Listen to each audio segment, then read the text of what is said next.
Hi, everyone. It's Christopher Lloyd, and I'm back again here with another vodcast, whatever you want to call it, for the Film Yap. And I'm joined this time by a special guest, Scott Agness of the Fieldhouse Files.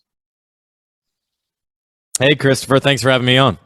Thanks. So I connected with Scott because I am a subscriber to the Fieldhouse Files, which, if you don't know it, is really some of the best Pacers coverage around. And as a Pacers fan, I really want to know what's going on with the team. And so one thing we were talking about is Scott, you're spending so much time covering the NBA that you don't have as much time to watch movies as you'd like to. And conversely, I'm a big NBA fan, but I don't actually have time to watch as many Pacers games as I would like to. I end up watching, I don't see it, or I see half a quarter, which is why I rely on, your platform to keep up to date with the team. And hopefully maybe people use the Film Yap in the same way to keep up with movies. Yeah, it's a really interesting comparison there, right? We're all in on one thing and try to fill in the gaps with everything else. And that's, for one, I should be clear too, is I've never really been a movie guy. It's never been a priority for me. Even as a kid or growing up, I was never at the theater to see the first viewing, or I have to see this in IMAX. It has never been a huge deal for me. I've always preferred TV shows where you're with them for several years. You learn a concept, right? Yeah. And learn the characters, much like teams, although those change far more often, right? But then you go with them for a journey, right? It might be 2 years, it might be 8 years. Whereas a movie, it's like an hour and a half generally, then you're done with it and you move on. So this probably might hurt a movie aficionado like yourself. Cinephile, is that what it'd be? I've never seen Marvel. I've never seen not one Marvel movie, any of that. So I'm well behind here. But and then the last thing on this front too is, as I go more all in on Pacers and NBA, it's other things that suffer. I don't know the NFL nearly as much. I haven't watched the WNBA nearly as much as I was in it 10 years ago, right? So everything suffers when you commit to something even more so. Yeah, I know how that is. I did think of a few ways that sports writers and movie critics are alike. We do a lot of working on nights and weekends when other people are off. We're in a position that is generally seen as a privilege, and it is, but it's also a lot of hard work that maybe doesn't go appreciated. And it's like you say, you have to focus so much on your one thing that you have to be passionate about what you're covering, because if you're not, the other parts of your life that are going to be dwindling, you're going to resent it. So this is some similarities there.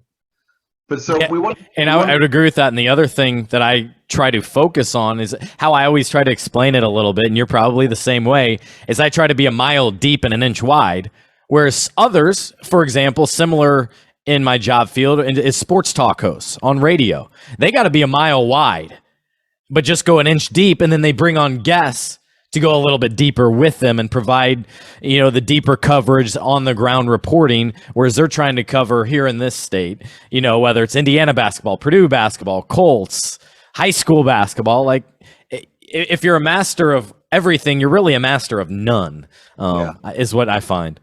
Yeah. Well, speaking of, we want to talk today about NBA stars in the movies.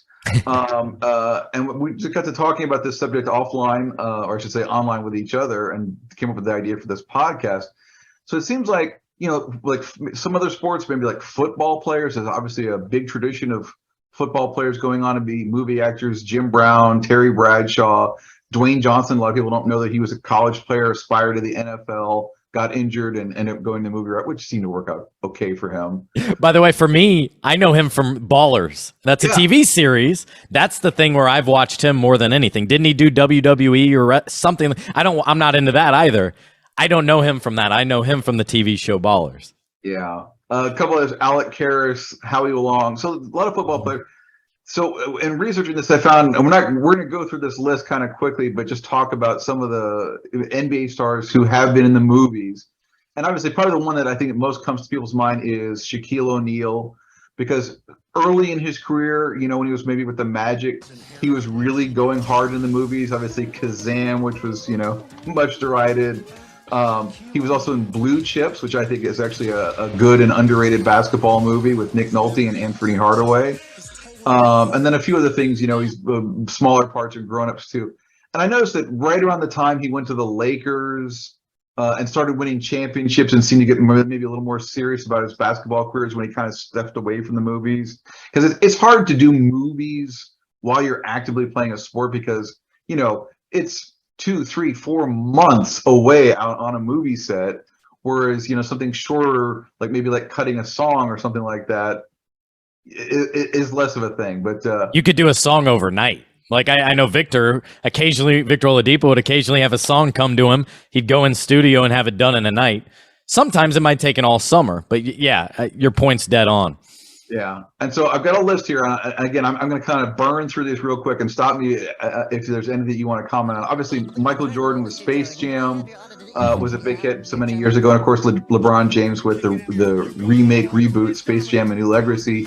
And I will stop you there because that's your perfect point of what you just discussed, right? In terms of when you're going to do it on the calendar. And I think for LeBron, who had a lot of influence not only on the screen but what happened on the screen and producing, is I think it went over a couple of summers, and I love the fact that they brought in, I think much like the original Space Jam, a temporary gym where he had access to these special things so that he could not miss out on his off-season training, but also get this accomplished over a 2-month span, 2 different summers. Very, very deliberate in how they had to go about it because of his restricted timeline.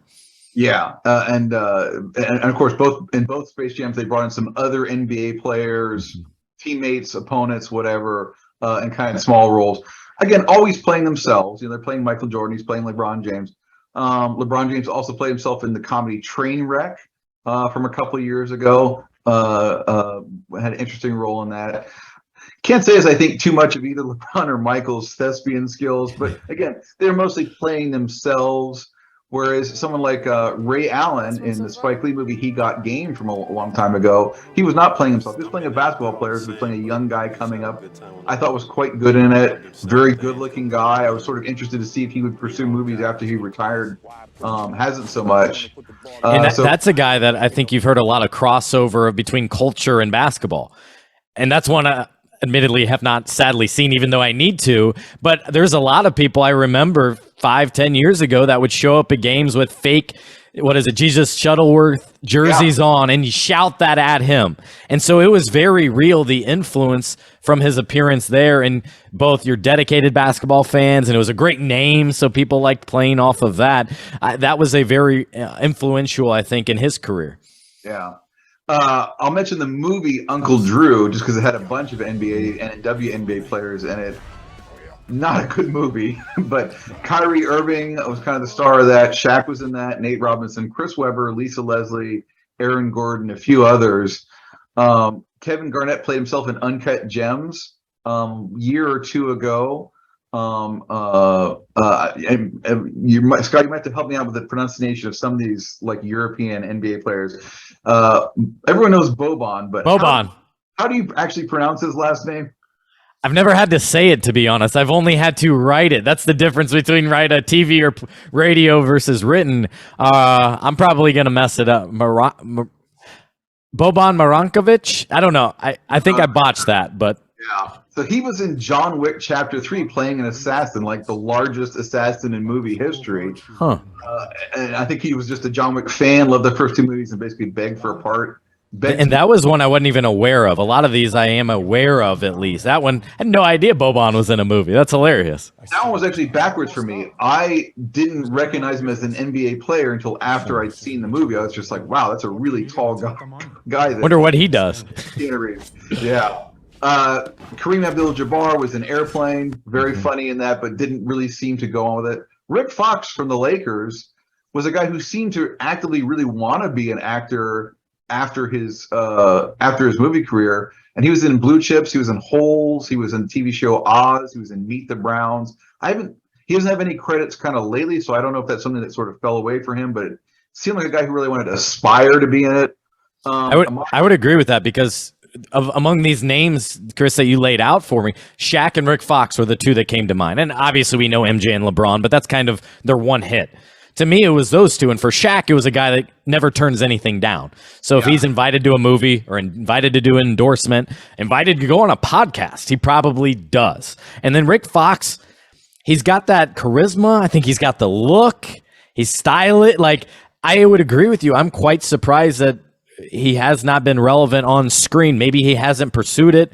Maybe he's in other ventures. But I was surprised that he only has a limited number of credits here. Yeah.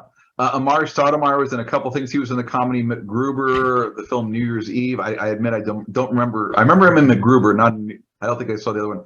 Dennis Rodman had a few star vehicles. So they're kind of like B movies that I am surprised by that. Even I hadn't heard of them. Double Team, I think he was with Jean-Claude Van Damme in that. I may be wrong. Simon Says, The Minis. These are all kind of like straight-to-video. Never heard of them before movies, to be honest. George Mirasan, remember him? He was in My Giant with Billy Crystal. Again, that's got to be like 15, 20 years ago now, playing a giant. So if you need a 7'7" guy, go to the NBA. I remember George Mirasan from back when they were called the Washington Bullets. And he was just an interesting guy. Let's see a few others. Marquis Johnson was in White Men Can't Jump, which I didn't remember. Kevin Durant, I didn't remember. He had his own starring role in a movie called Thunderstruck. I think pretty early in his career. Where he those were his OKC days. Yeah, gosh, remember those? Yeah. Who knows where Kevin will end up now? Julius Erving headlined a movie in the 70s called The Fish That Saved Pittsburgh, which is kind of a cult classic that people love about, like, the people throwing together a semi-pro team with like anybody off the street kind of deal. And I can't remember if Dr. J actually played himself in that or just like was like the best guy on the team. Wilt Chamberlain, my personal pick for the GOAT NBA player, was in Conan the Destroyer. And it was notable for a movie in which Arnold Schwarzenegger looked like a puny little guy playing against Wilt Chamberlain. This one I didn't know, but when I thought of it, John Sally's actually been in a number of movies: Bad Boys 1 and 2, Black Dynamite, Book of Love. I think guy with some real comedic instincts if he wants to pursue those. And this guy, I'm definitely gonna need help on him. He was in Hustle just recently on Netflix, which I thought was pretty good, a basketball movie with Adam Sandler. Is it Juancho Hernan Gomez? Hernan Gomez, yeah. I know that part of it. Okay. Yeah. So I actually, another one, like I heard that's a good one. It is quite good. Sandler plays like a scout who wants to become like an assistant coach, finds this prospect in Spain named Bo Cruz, and kind of brings him over and tries to turn him into an NBA player. And go watch it on Netflix to see how it turns out. I thought he was quite good as an actor. I don't know how good he is as a basketball player. Isn't he kind of a bit of a journeyman? Yeah, I believe he signed on with someone to join. I can't think of it off the top of my head, but he had been out of the league. He made this movie and is trying to get back into the league here. Oh, well, good for him, and best of luck. Looks like he's with Toronto Raptors now. Okay, good for him. And trying to earn it still, though. Yeah. So interesting. So that's kind of the list I came up with there. It's interesting though, there hasn't been like that one guy like Jim Brown did with basketball or with football, where he left football and legitimately became a movie star. Like that's what he was. We haven't really seen that from an NBA player yet. So a couple of questions I wanted to throw off with you, someone who actually interacts with NBA players regularly. How many of today's NBA players do you think harbor ambitions of going into movie acting, or is it more like Victor Oladipo? They're more geared towards music these days. I think they're definitely geared more towards music. That's always the thing: is if you can't play basketball, you rap, and if you can't rap, you play basketball. Right? It's those two things kind of go against each other. Now there are at least two very good examples of players who are good basketball players and also have a good music career. Damian Lillard's number one. And then Victor, I would probably put number two. Then you have random other ones like Shaq, I think, has a couple of songs, for example.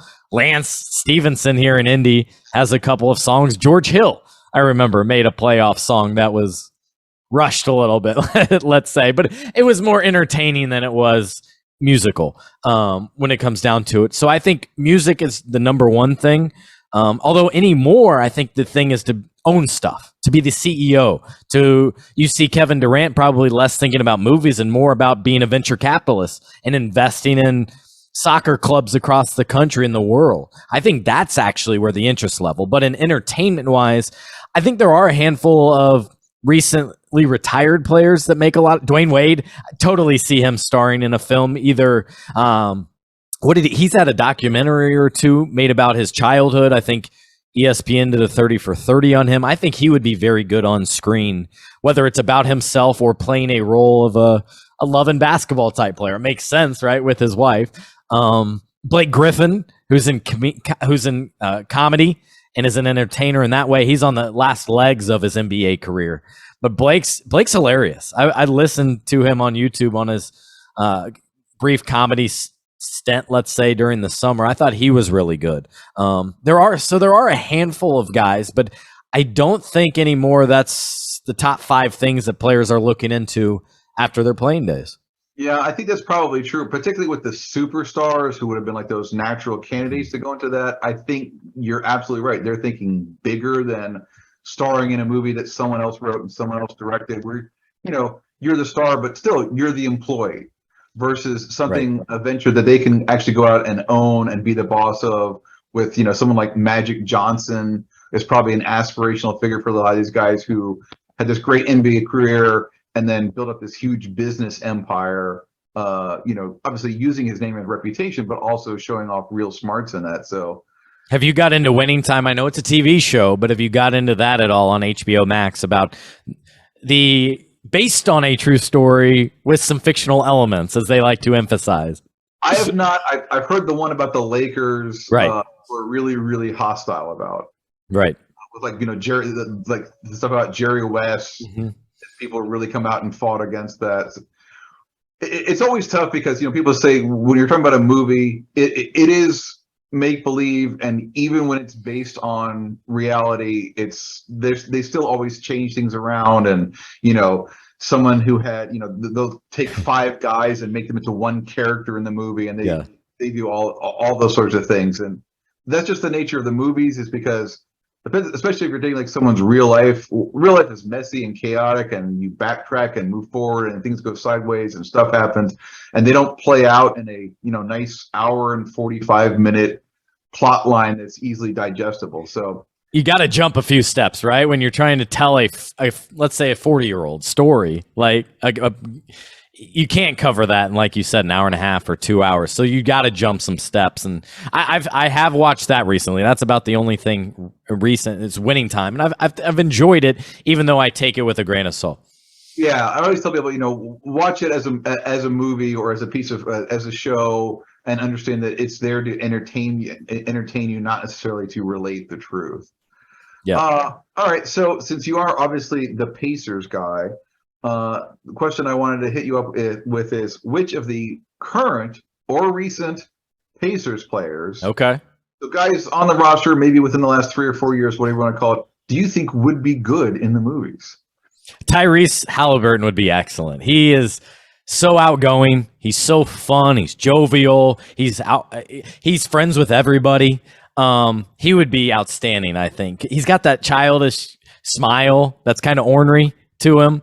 I think he's very smart on the basketball court. So if you give him a lot of lines, or say, hey, this is the direction we want you to go, now make it your own, I think he would do very well with that. So Tyrese, I think he would be an A+, no doubt about it. What do you think about Tyrese? Yeah, I think he'd be good. He's 22 years old. I don't think he's probably thinking too much about non-basketball things right now. He really wants to, I think, probably establish himself as the guy on this team. But yeah, I mean, it's something about someone's personality and their willingness to want to show off in front of a camera, and do other things besides just play themselves. I would say maybe Victor Oladipo. I mean, clearly he's a guy who has interests that go beyond basketball, and he's really into music. But he was on that show, I can't remember, where you put a costume over your head. I can't remember what it's called. The Masked Singer, yes. Singer. But that was just singing. He really didn't have to act too much. Yeah, that's true. But the point is, I think he likes to put himself out there. He does, yes. I think he likes to be photographed. He likes to be on video. and I think he would really like to have something for himself after basketball is over. So that's a guy that I could see doing that. I think would definitely be interested in that. I do know he was supposed to launch a podcast. That never happened. There was supposed to be a thorough documentary on his rehab. That never happened. So, but I will say, since all of that, he's got better people around him, and that's one thing that really slowed him down, I think, was who he hung around with. Better now. But anyways, to your point of right now, much lesser degree, O'Shea Brissett's quietly hilarious. Showed up to press conferences occasionally with sunglasses, one to entertain, but also to make one of the PR people a little antsy, like, you got to take it off. And when she wasn't there that one night, he did it just to spite her in a good way. I think he's quietly hilarious. And then I think Miles Turner. Miles is one that's in the press a lot. He does a lot of interviews. He does a lot of sit downs.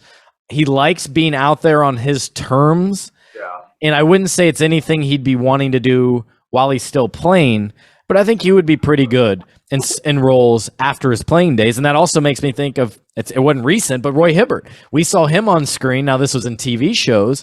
He even dabbled a little bit in acting. What was it? Parks and Recreation on NBC. Yeah, that's true. So that's very interesting.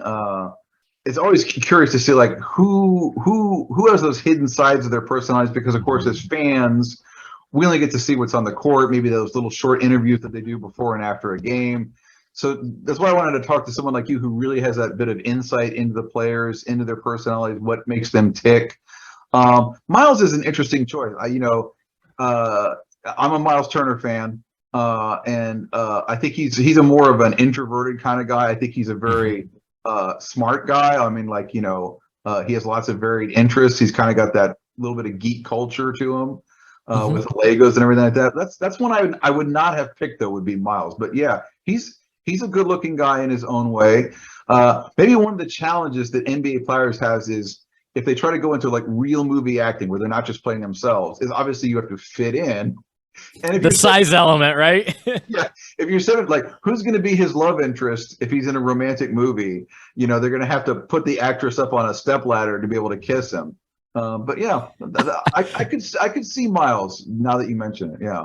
What you'll see a lot of times is there's guys that are comfortable in the spotlight. They're comfortable doing interviews. We go back to Tyrese Halliburton, for example. He's going on and doing podcasts. He's hosting a Twitch stream. He's very confident in himself and his looks and how he talks. I think he's a very good just interview. Miles is really good when he wants to be. That's why I say if he wants to go into acting, I think he'd crush it. However, if it's something someone forces upon him or let's give it a try, I think he probably closes up a little bit, becomes that introvert, less confident in himself maybe. But I think that's where he could succeed potentially there. But you're seeing. I think you would skew towards the younger guys because they're used to having cameras on them, to taking selfies, to going live on Instagram. So there's more opportunities for them to be themselves, to show up for themselves and others. Whereas I would say let's go back a little bit older to guys like. I guess Reggie's probably not a great example because guess what? He's on TV nowadays. But, they're not used to the 24/7 of being on, of being present, of showing up for a screen nearly as much. And so that's why I think you're seeing probably more athletes get into media stuff in general today is because they get how it works, they get how to show up, and they can get a little bit of ownership in it. Okay, well, that's great. Well, Scott, thanks for joining me. If you like what we do, if you like the Substack format, Scott has his own. So if you're a follower of the Film Yap Substack, please go on over to the Fieldhouse Files and follow him, and vice versa. If you're on the Fieldhouse Files, give us a follow. Scott, if you could let people know like where they can follow you and subscribe and follow you on Twitter and all that. Yeah, for sure. It's just my name at Scott Agness on Twitter, on Instagram, YouTube, and then fieldhousefiles.com for all my daily Pacers coverage. Great. And of course, you can follow us at the Film Yap on Twitter, filmyap.substack.com. Scott, thanks so much. And we'll see you at the movies, maybe. My pleasure. Thanks for having me on. All right. Take care.